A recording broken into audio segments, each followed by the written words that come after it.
It doesn't start with her words or her departure. It starts with the silence that follows, the kind that wraps itself around your chest, like a vine tightening slowly. You don't notice it at first. You brush it off as her needing space, as time healing all things. But then, days pass, then weeks, and something strange begins to happen. You still hear her voice, not in your ears, but in the spaces between your thoughts. Not what she said, but what she didn't say. You keep replaying the moments not to remember her, but to remember who you were when she was still around. And that's when it hits you. It's not just about losing her. It's about losing the version of you that only existed in her presence. You thought she walked away from you, but in truth, she walked away with something you didn't even know you gave. Your image of worth reflected through her eyes. And that image, now shattered, leaves behind not just pain, but a hunger, a craving, not for her body, not for her words, but for the mirror she unknowingly held up to your soul. Carl Jung spoke of the anima, the inner feminine that dwells within every man. She is not just a fantasy. She's your compass, your muse, the whisper of your own incomplete self. And when a woman enters your life who unconsciously embodies that anima projection, you don't fall in love with her. You fall in love with the missing part of you she reflects. But here's the hidden cruelty of it.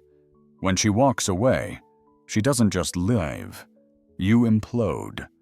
Not visibly, not all at once, but slowly, subtly, as if someone has rearranged your gravity, and now everything in your life feels heavier.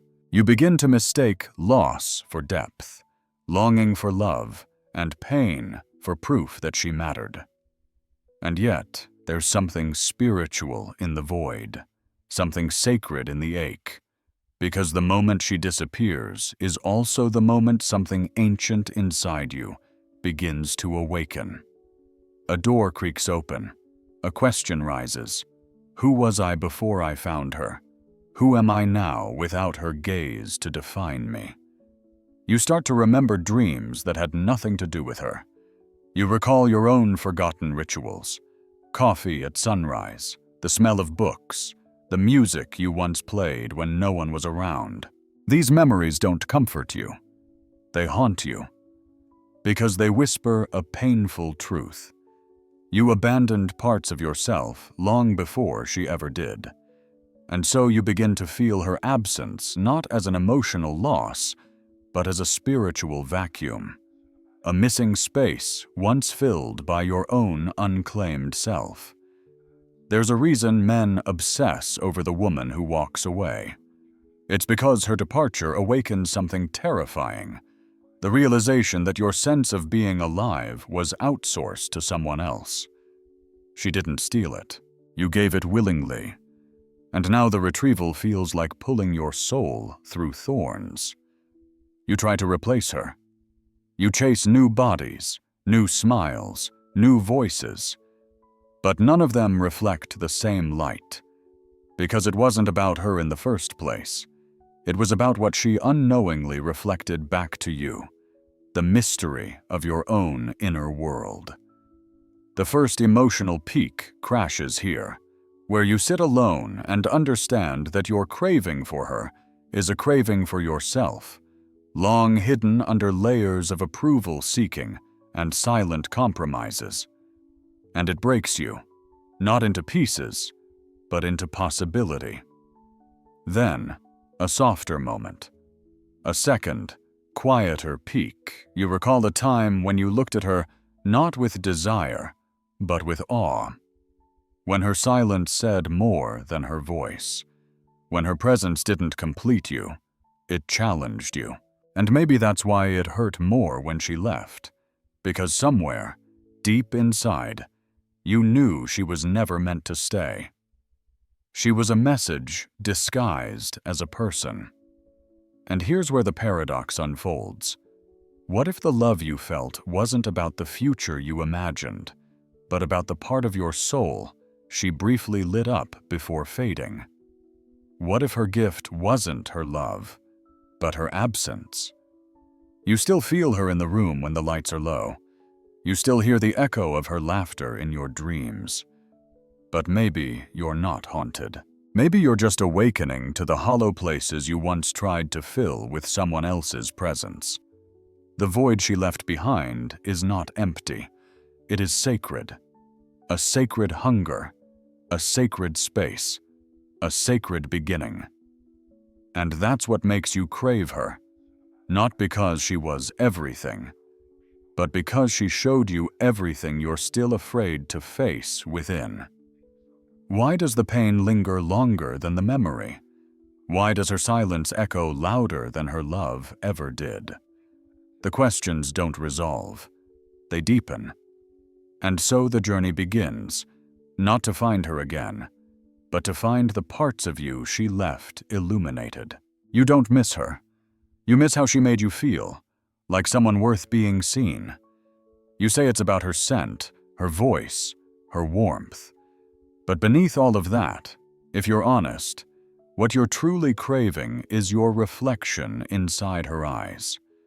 The way she looked at you, as if you were enough, as if she had discovered something sacred inside you that even you had forgotten.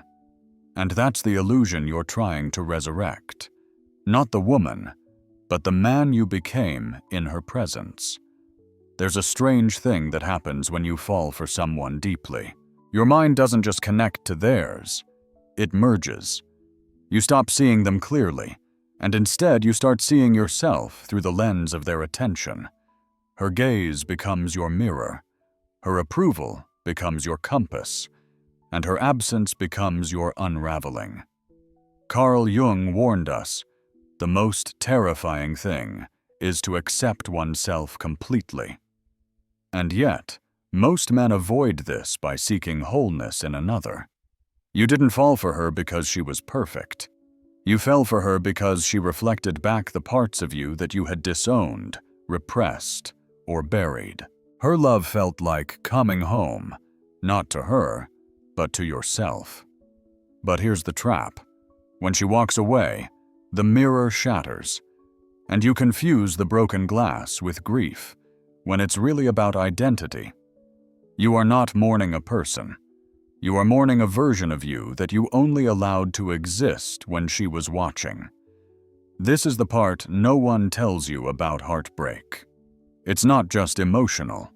It's existential. You begin to doubt your worth, your purpose, even your reality. Because you had tied your sense of being someone to the presence of someone else. She was the mirror, and without her, you forget your shape. This is projection in its most dangerous form. Jung's idea of projection wasn't about blame. It was about blindness.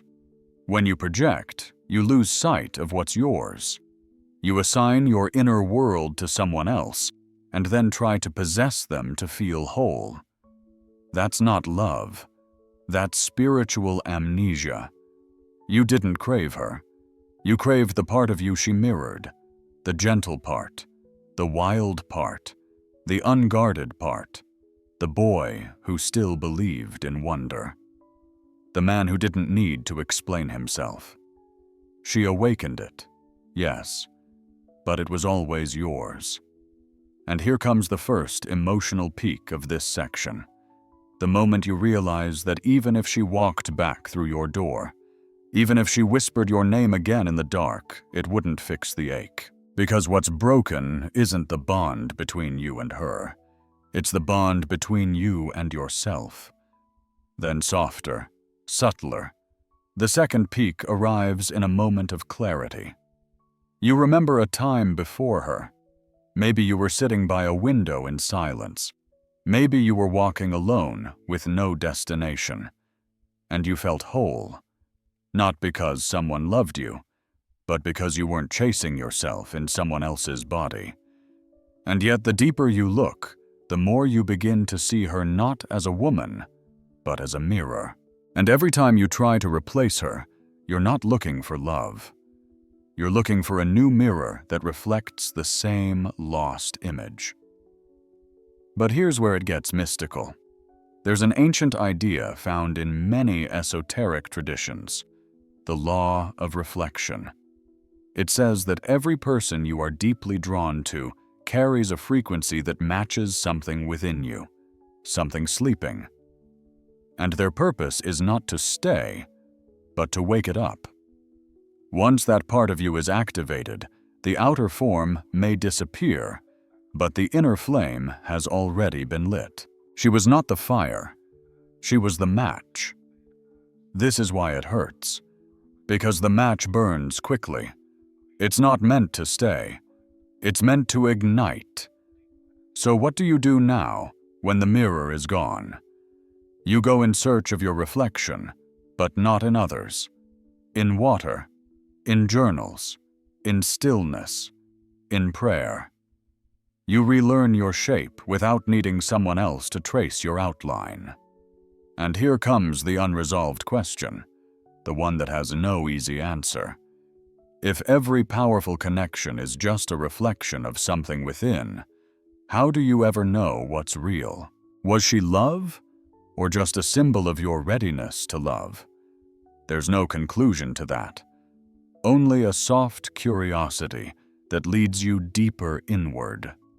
You start to notice that you smile more in solitude, that your thoughts no longer beg to be validated, that your wounds are no longer screaming, they are whispering. And in that whisper, you hear something sacred, your own voice returning.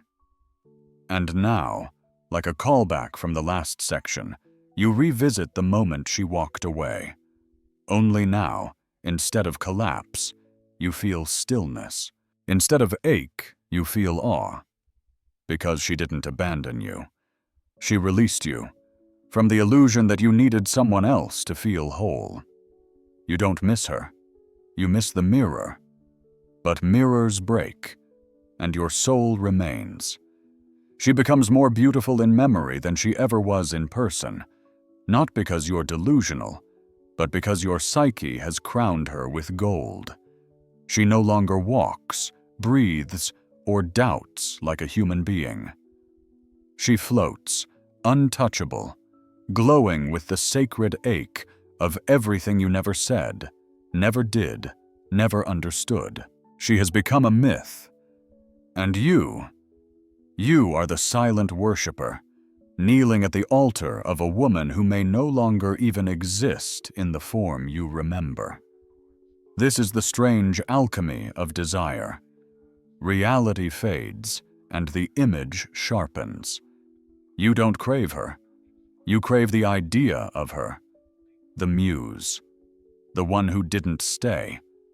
The one who almost loved you into becoming. The feminine you now long for is no longer a person. It is an archetype, an ancient pattern. Carl Jung wrote that archetypes are inherited patterns of thought and behavior embedded in the collective unconscious. She is no longer just the woman.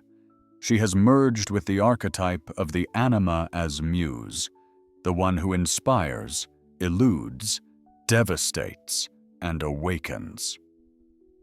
And here lies the first emotional peak, the moment you realize you never knew her. Not fully. You saw pieces, fragments, maybe even a projection of your soul's hunger stitched into her movements. She smiled, and your heart interpreted that as a poem. She turned away, and your mind wrote it as tragedy. She said, "I'm tired," and you translated it as, "I don't love you anymore." But did she? Or were you just writing your mythology through her silence?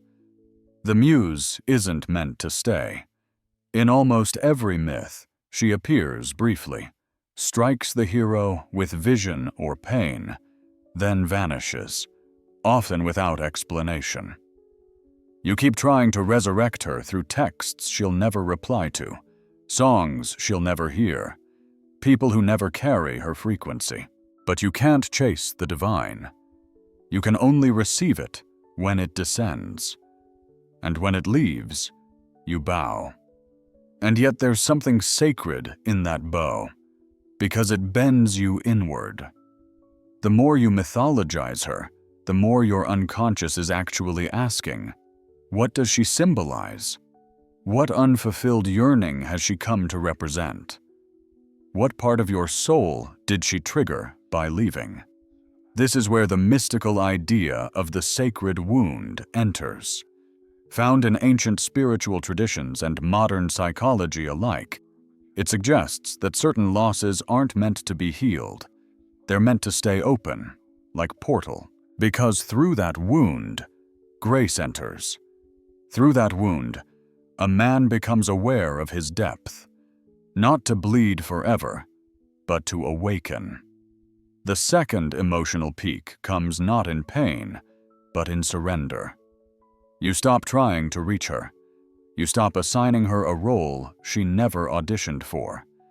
You start to whisper her name, not as a plea, but as a prayer of release. And in that release, something shifts. She stops being the muse. She becomes the teacher. Because what she taught you was this, that no woman can complete you, not even the one you imagined. Completion doesn't come from chasing the muse. It comes from embodying her essence within. You begin to write not to win her back, but to hear your own soul. You stop trying to recreate her face in strangers, and instead, you trace the divine feminine in moonlight, in poetry, in the curve of your own breath when you finally feel safe to be alone. And here comes the unresolved question, the one that hums in every man's chest like a secret chord. Is it her I miss, or is it who I almost became when I believed she loved me? There's no clean answer. The muse is not logical. She belongs to dream, to song, to dusk and candlelight. She is a phantom, and yet her phantom presence can guide you home if you stop trying to possess her and start listening to what her leaving revealed. And so, like a soft callback to earlier sections, you begin to understand that the ache was never about her footsteps fading away. It was about what awoke inside you the moment she turned. A vision, a longing, a path. And now, you are not the one being left behind. You are the one walking deeper into yourself. Because when the muse vanishes, the soul begins to speak. And if you're quiet enough, you'll realize she was never here to stay. She came to remind you of something you had forgotten, that you are not meant to chase the divine. You are meant to become it. It's been months, maybe years, and still, some nights you wake up with her name curled on your tongue like a spell you forgot how to cast. You tell yourself you've moved on. You've dated. You've laughed. You've touched other skin. But then a song plays, or the sky turns the same soft gray it did the morning she left, and suddenly the ache returns, uninvited, as if it never left. Why does it still hurt? Not sharply now. Not like the early days when grief felt like drowning in a body you didn't recognize. No, now it's quieter. It lives in the background, like a ghost that rearranges the furniture of your soul when you're not looking. And the ache, you realize, is not entirely about her anymore. It's about you. About who you were when she was still a name you could speak without flinching. Carl Jung spoke of the shadow, the unconscious aspects of the self that we reject, ignore, or deny. The parts of us we don't want to meet. When a woman leaves, she doesn't just take her presence. She stirs the shadow. Not because she meant to, but because her absence forces you to meet the parts of yourself you used her to avoid. That's why the ache doesn't end. Because it's no longer about the external event. It's an internal summons. Her leaving created a rupture, and through that rupture, your forgotten self has been calling out. This is where the ache transforms, from something painful into something holy. The first emotional peak strikes when you finally stop asking why she left, and start asking why you handed her the key to your self-worth in the first place. The moment you realize the real heartbreak was not her absence, but your abandonment of yourself long before she ever turned away. And the pain persists because healing isn't linear. It's layered. You peel back memories like skin, only to discover a deeper wound beneath. A memory of when you were 8 years old and someone you loved turned cold. Or when you were 16 and decided to hide your sensitivity because boys aren't supposed to cry. Or when you were 25 and chose performance over authenticity. Again. She didn't cause all that. She revealed it. She became the mirror through which your buried pain finally surfaced. And once that pain is named, it cannot be undone. That's why it lingers. Because the ache is no longer heartbreak. It's initiation. Here lies the mystical idea, the sacred ache. In many spiritual traditions, the ache is seen not as a flaw, but as a portal. The Sufis called it divine longing. The Buddhists speak of dukkha, not just suffering, but the gentle dissatisfaction that calls us home. And in the Christian mystic tradition, the ache is grace, a holy discontent that pulls the soul toward wholeness. You ache because something real moved through you, and it didn't complete you, it called you. The second emotional peak arrives when you stop fighting the ache. You stop numbing it with distractions. You let it ache. You sit beside it. You ask what it wants to show you. And in that silence, something breathtaking happens. The ache becomes beautiful. Not in a romantic way, but in a sacred, tear-washed kind of way. Because now you see it for what it is, not a punishment, but a path back to you. And the paradox becomes clear. You crave the woman who left because she opened a door inside you that no one else ever found. But she wasn't the destination. She was the key. She handed it to you by walking away. She offered you the one thing no staying ever could, the invitation to finally go inward. So you walk the halls of your memory. You revisit every moment you folded yourself smaller to be loved. Every time you waited for a text instead of writing in your journal. Every moment you reached out when you should have reached in. You begin to reclaim those moments, not to erase her, but to retrieve yourself. And now, like a soft callback to previous sections, the image returns. She as the mirror, the muse, the myth. But now, you don't chase it. You sit with it. You bless it. You let it dissolve. Because you're no longer worshiping the woman who walked away. You're thanking her for walking. And still, the ache may never fully leave. But now, you no longer fear it, because it has become your compass. A reminder, not of what you lost, but of what you're still becoming. Here is the paradox you cannot escape. You are most alive when you are most cracked open. And in that rawness, you are closest to truth, to depth, to the divine. So the ache remains. But it is no longer your wound. It is your teacher, your altar, your fire. And when you next whisper her name, not out of longing, but as a prayer, you'll feel the shift. The ache is still there. But now, it points not to her, but to you. One day, without noticing, you become the one who walks away. Not out of revenge, not from bitterness, but from clarity, like a mist lifting after years of wandering. The ache no longer grips you. It lives quietly now, like a memory that no longer asks to be fed. You begin to recognize the difference between attachment and presence, between craving and connection, between needing her and meeting yourself.